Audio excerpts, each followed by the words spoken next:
चूंकि Brijbhushan versus wrestler का सुलगता विवाद शांत होने का नाम नहीं ले रहा और हर रोज मकर जाल की तरफ फैलता जा रहा है, ऐसा माना जा रहा है कि बीजेपी आला कमान की तरफ से बृजभूषण शरण सिंह को संयम में रहने की चेतावनी दे दी गई है।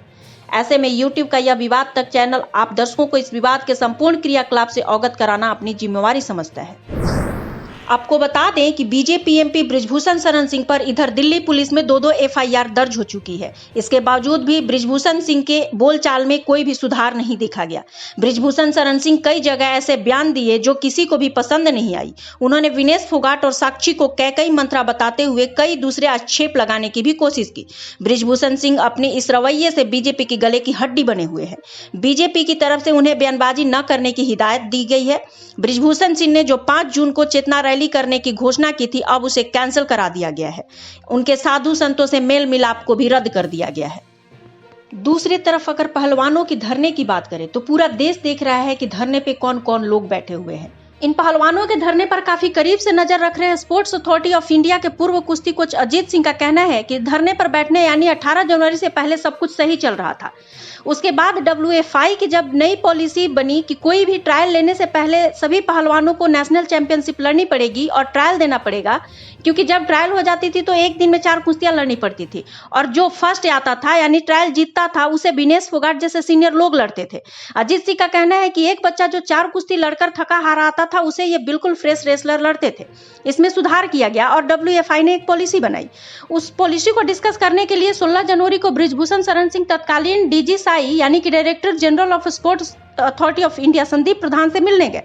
संदीप प्रधान ने कहा कि जो हमारे नेशनल चैंपियन है उसको कैसे एडजस्ट करेंगे अपने कैंप में। बृजभूषण शरण सिंह ने कहा कि जो फर्स्ट, सेकंड, थर्ड, फोर्थ यानी कि 2 ब्रॉन्ज और 1 सिल्वर गोल्ड आएंगे उसके साथ हम अन्याय नहीं करेंगे, उन्हें कैंप से नहीं हटाएंगे। अगर इसको आप अकोमोडेट करना चाहते हैं तो टॉप्स की स्कीम में रखकर इनको कैंप में डाल दीजिए, हमें कोई दिक्कत नहीं है।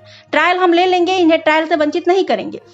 आगे अजीत सिंह बताते हैं कि पॉलिसी डिस्कशन के बाद संदीप प्रधान यानी DG साहब ने इनको भड़काया और 18 जनवरी को ये रेसलर धरने पर बैठ गए। शुरुआती में इन पहलवानों को मूलतः WFI का फिनेंशियल मिसमैनेजमेंट, बृजभूषण का तानाशाही, इनका अखड़पन, रूखा व्यवहार, दबंगई जैसे आरोप थे। 3 बजे के बाद किसी पत्रकार से बातचीत के दौरान विनेश ने कहा कि बृजभूषण हमारा शोषण करते थे। उस पत्रकार ने TRP के चक्कर में शोषण शब्द को पकड़कर विनेश फोगाट के मुंह से यौन शोषण जैसे शब्द कहलवाने की कोशिश की। चूंकि पहलवान तैयार नहीं थे, वहीं से दलदल में फंस गए। अजीत सिंह का आगे कहना है कि पर्दे के पीछे जो DG साहब यानी संदीप प्रधान धरने के तत्कालीन कारण थे, उनके हाथ से निकलकर हरियाणा के हुड्डा फैमिली के हाथ में आ गया। दीपेंद्र हुड्डा हरियाणा कुश्ती के 12-15 साल पूर्व अध्यक्ष रह चुके हैं। उनकी अपनी कुछ अलग महत्वाकांक्षाएं थी और बृजभूषण सिंह से पुराना हिसाब किताब था। वो सबसे पहले धरने में कूद पड़े। उसके बाद JNU का डफली गैंग और फिर प्रोफेशनल धरनाजीवी भी आ गए। उस समय धरना 2.5 दिन चला और अनुराग ठाकुर के साथ आनंद फानन की मीटिंग के बाद धरना समाप्त हो गई थी। ओवरसाइट की कमेटी भी और IOE की एडहॉक कमेटी भी बना दी गई थी। जांच के लिए 3 माह बीत गए, बृजभूषण के खिलाफ कुछ नहीं निकला। अजीत सिंह का कहना है कि यहीं से धरना में एक कलात्मक मोड़ आई और महादेव अकेडमी ने हरियाणा कांग्रेस के प्रथम परिवार को सहायता करने के लिए अपने 4 अखाड़े से लड़कियों को विक्टिम का रोल प्ले करने और FIR करने के लिए खड़े कर दिए। फिर इन्होंने आगे बताया कि सेफ प्ले करते हुए डेट और वेन्यू नेशनल चैंपियनशिप का चुना। चूंकि सब ये जानते हैं कि बृजभूषण नेशनल चैंपियनशिप में 2-3 दिनों के लिए आधिकारिक रूप से मंच पर उपस्थित होते थे, आरोप में बृजभूषण सिंह की उपस्थिति को कंफर्म कराने के लिए इन्होंने सार्वजनिक मंच पर मेडल पहनाते हुए छेड़छाड़ करने का आरोप लगाया। लेकिन अजीत सिंह के अनुसार जो 4 लड़कियां विक्टिम का रोल प्ले करने के लिए खड़ी की गई, उनमें से एक लड़की ने गलती कर दिया। इस लड़की ने अपने actual date of birth conspirator को नहीं बताया। यहीं से इनका आरोप इन पर भारी पड़ने लगा। लड़की कंप्लेंट में अपने आप को घटना के समय माइनर लिखवाया और पोक्सो एक्ट के तहत कार्यवाही की मांग किया गया। लेकिन जब दिल्ली पुलिस ने जांच किया तो पाया कि लड़की का एक्चुअल डेट ऑफ बर्थ 2004 है, जबकि लड़की ने अपनी कंप्लेंट में 2006 लिखवाई। आगे इस पर जब बृहद जांच हुई तो पोक्सो एक्ट के तहत कंप्लेंट जो हुआ था, इसका दिल्ली पुलिस के सामने मजाक सा बन गया। हाल ही में दिल्ली पुलिस ने अपनी कार्यवाही करते हुए जबरन इन प्रदर्शनकारियों को धरना स्थल से उखाड़ फेंका। दर्शकों, यहाँ कुछ और बातें ध्यान देने योग्य है।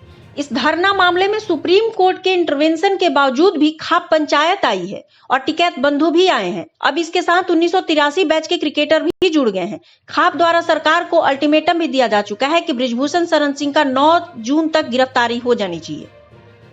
इन्हीं जानकारियों के साथ आपका विवाद तक चैनल आपसे लाइक और सब्सक्राइब की अपेक्षा करता है और आगे किसी विवाद से आपको रूबरू कराने का वायदा भी करता है।